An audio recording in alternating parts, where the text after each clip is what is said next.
You manage to inch your way along the row of oars until you reach the ship's rail, where eager hands catch hold of your cloak and pull you to safety. Maruk's voice booms out across the water. Surrender the Kai Lord to me. The Zakan commands it. Your lives and the lives of all your kin will be forfeit if you disobey this order.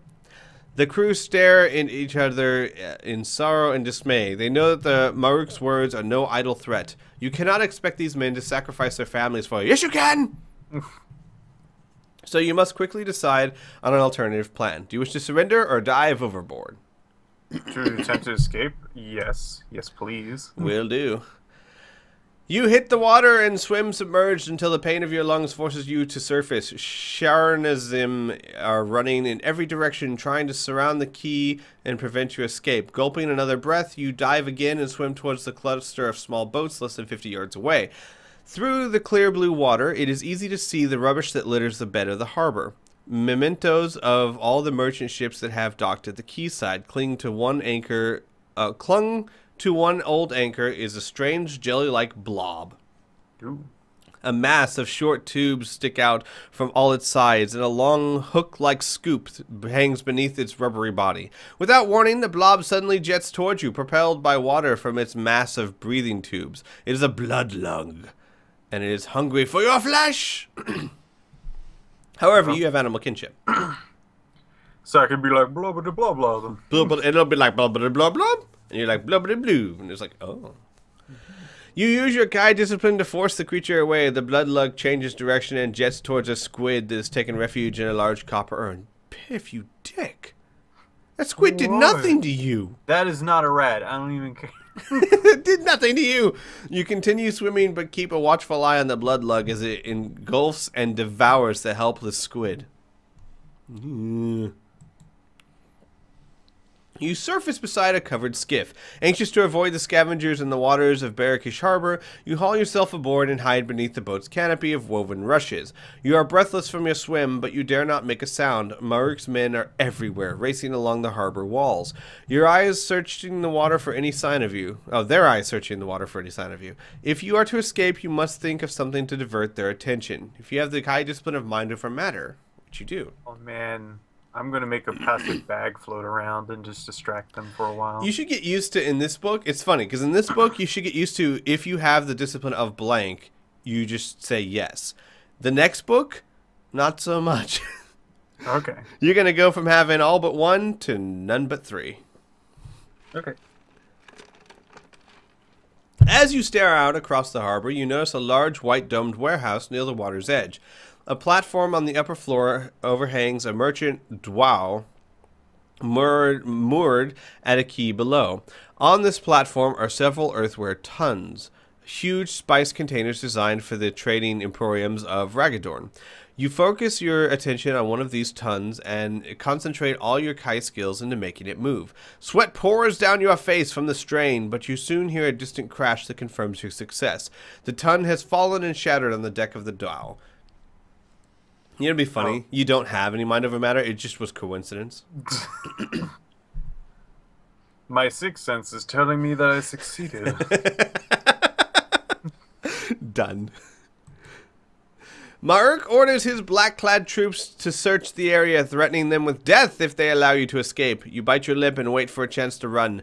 Creeping from one boat to the next, you reach a narrow flight of stone steps. At the top of the steps, beyond a small paved square, lies a maze of crooked alleyways that disappear into the shadows of the thieves' quarter. You are less than 20 feet from safety when a cry echoes across the water. There he is! You sprint along the deserted passage and climb the stairway into an open courtyard. The sound of hooves clattering on the cobblestones below urges you onwards. There are 3 possible exits from the courtyard. A high nail-studded gate to the left, an alley to your right, and a straight paved pathway that leads to an arch. You must make a quick decision or Maruk's men are close on your heels. You have tracking. So, yeah, I'm going to pick that one. Your Kai senses warn you that the alley is a dead end. If you take the exit from the square, you will certainly be trapped. The other 2 choices remain: a high nail-studded gate to your left, or the path directly ahead. Oh, shit, if I remember the last page. Where were they coming from? Is there a way to flip back? No, there's not. But they were coming from behind you. So either it's continue on straight or go turn to your... the gate's, on your left. A high nail-studded gate. Well, usually that's kind of like... It's not like barbed wire, but it's generally as dangerous as barbed wire. Right. So I might get something caught on there. If I do get through that way, I don't think they're going to be able to follow. No. I mean, I'm pretty sure you can open the gate. I don't think it's an issue of getting through it. It's just a decorated gate. Hmm.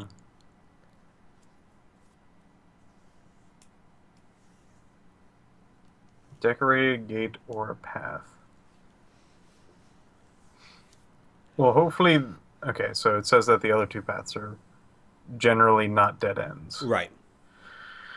All right. I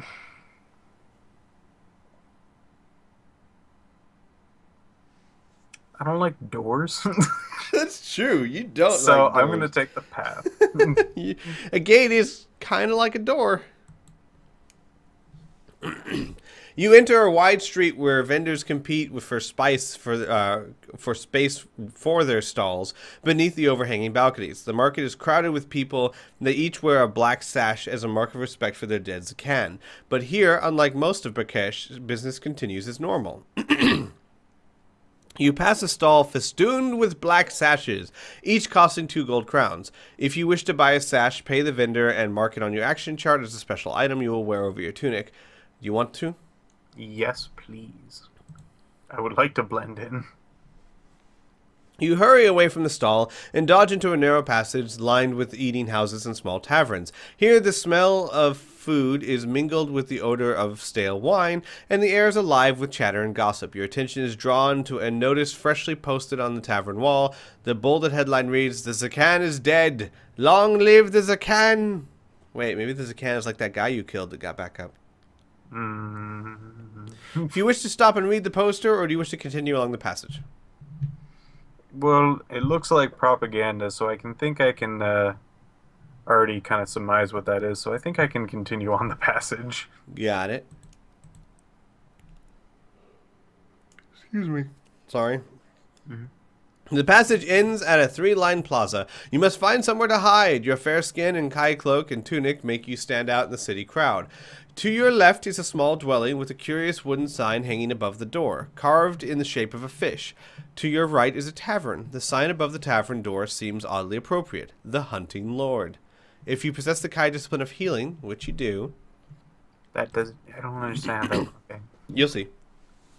You recognize the sign of the fish. It is a symbol of an order of monks known as the Redeemers, a silent order who are devoted to a lifetime of prayer, pilgrimage, and the study of the healing arts. That's why. So, when you were studying healing, you know a lot about healing stuff and people. Right. Do you wish to enter the dwelling, or do you wish to enter the tavern instead?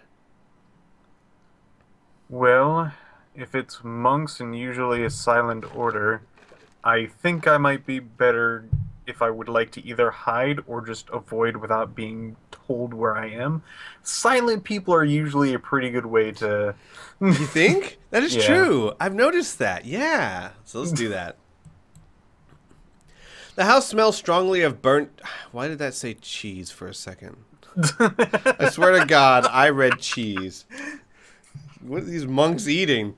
All right, burnt incense. You enter a narrow hallway lined with chairs and walk slowly along the central aisle towards a fountain, flanked by a pair of massive orange-red pillars. A man dressed from head to toe in black appears from behind the left-hand pillar and walks towards you. Suddenly you hear Maruk's men enter the plaza and cast an anxious glance towards the open door. The man sees you are nervous and silently points to the cellar door. If you wish to hide in the cellar, or do you wish to leave the hallway and turn to the plaza? Well, I don't want to go to the plaza. Cellars are neat. Cellars are neat. You rush into the cellar and bolt the door, pressing your ear to the gnarled timber. You listen intently to the noise of Maruk's English soldiers. They have entered the building, and it will only be a matter of time before they notice the cellar door. You cast your eyes around the room. It is empty except for a coil of rope and a tinder box. I should point out you already have a rope and you have a fire sphere, so okay, don't really need either of those, I think. I mean, you can take one. I don't think you'll need them. I'm pretty good at the moment. Just glancing at my backpack. Then you notice that there's another way out of the small stone room, an iron girdle on the center of the floor. Wait, it took you that long to notice a giant iron girdle in the center of the floor? Mm-hmm. However, the horrible stench rising from it turns your stomach. Do you wish to, I don't know, run away or not? By a girdle, or you'd like to stay in the cellar and prepare for combat. I wish it told me how many men were there. A lot. Alright. Then I'm going to leave. Basically, I'm assuming it's all the men that were chasing you, which... Well, I don't know if they saw me or not. Right, like, that's true. It could be just a small group. If it is a small group, I would have just been standing my ground and just killing them and just going like, well. but I mean, yeah, I mean, the thing is that, you know, you can't be sure one way or the other, so it's up to you. All right, let's leave through the girdle. Alrighty. I guess. Though it may be disgusting, I don't mind. What? My pants, no. A slippery ladder disappears into the dark, stench-filled shaft. You gulp a lungful of air and climb down, locking the trapdoor behind you. When you finally reach the bottom of the shaft, your worst fears are confirmed. You have entered the Bagadors, the main drainage sewer of Barakesh. You recall one of the crewmen aboard the galley, an old man nicknamed the Stink because he smelled so much. Having been sentenced to 1 year's imprisonment in the Bagadors for a crime he did not commit. Peering along the gloomy tunnels, you wonder how he survived so long in this dank, filthy sewer. Suddenly, your thoughts are disturbed by the sound of splintering wood. Chunks of shattered timber rain down upon you as a Shanazim force opens the trapdoor. The heavy iron girdle glances off your shoulder as it falls. You stifle a cry of pain, but you lose 1 endurance due to the wound. No. Yup. This section of the Bagadors is a junction where 3 channels meet. You must quickly decide which channel to take. The Maruk's men are now descending the ladder. They're really good, and since I pretty much completely diverted, like, their freaking... Well, they are elite, so maybe that's their job. Do I have, like, a magnet on me or something? Maybe it's because you don't look like anyone here. You're blonde-haired, blue-eyed. Judging by the direction of the sluggish flow, the right channel appears to head off to the north. The vast tide of sewage and garbage from the Bagadarus is swept out towards the coast until it merges with the Chiras, a village northwest of the capital. There it makes life both difficult and unpleasant for the poor local fishermen, you think? Especially during the summer months. If you take the north channel, you should eventually reach the coast. The left channel heads south, running below the very heart of the capital, in the maze of tunnels that feed into the Bagadors. You should be able to find at least 1 exit in the streets above. Straight ahead, the channel leads off to the west. It is by far the least fetid and contaminated of the 3. During the voyage, you remember the Stink telling you that the Grand Madani, a great aqueduct over 40 miles long, which channels fresh water from the river Da into the city. As a result, the citizens of Barakesh, unlike the inhabitants of the other Vesagonian cities, enjoy a lavish supply of fresh water. The west channel will lead to that water source. So, go north till you reach the coast, go south into the heart of the city, or go west into a fresh underwater lake. Alright, first I'd like to look at my map. Alright. Where's your map? Map of Vesagonia. Alright, so you are here. Alright, so my mission was to try to do a peace treaty with the person in charge here. Mm-hmm.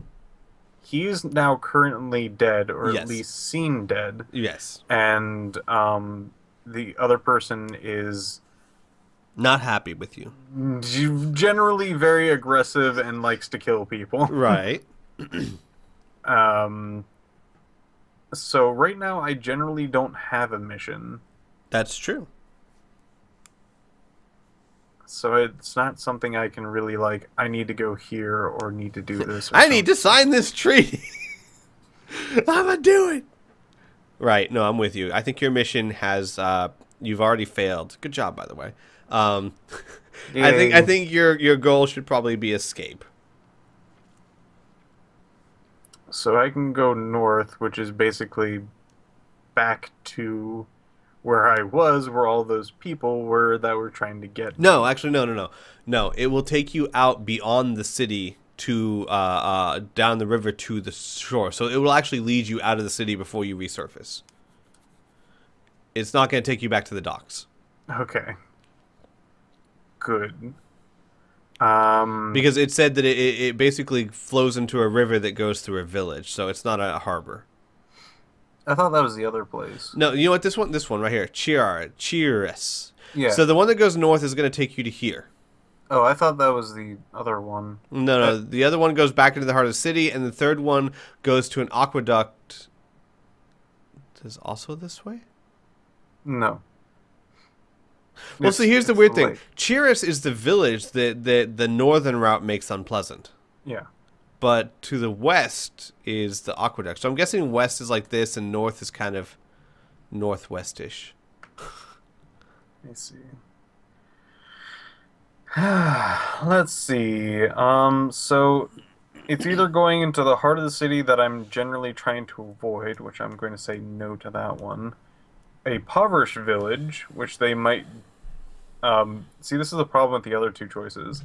There's a impoverished village, which if the king went into, I don't think he would give two shits about anybody who's actually there, and would probably bring a lot more trouble into that city.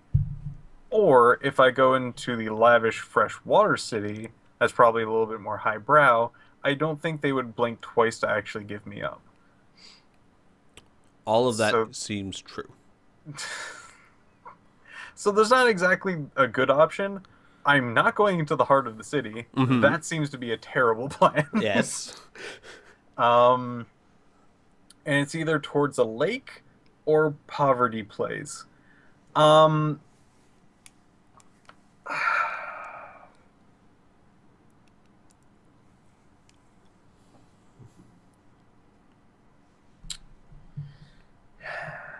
If I were to get a boat, though... No, I think there'd be boats in every single place. Because there are fishermen in the other... Let's go to the poverty place. I was going to say, there is something else to consider. That if you choose a route and you successfully escape, they're probably going to be sending people to both places anyway. Because they're not going to know which way you went. Does that make sense? Oh. Like, let's say you get to the highbrow city. It doesn't mean that he's not going to send troops to the impoverished place anyway, because he's looking for you. Unless you make it clear. Well, they seem to already know Right. exactly where the hell I'm going. That's anyway. that's true. So I mean, I'm just spitballing here. I don't really think it has any real relevance. I'm going to go to the poverty city because they might Alright. actually have some sort of revolution. So on north. their We're gonna go hands. north. Yes.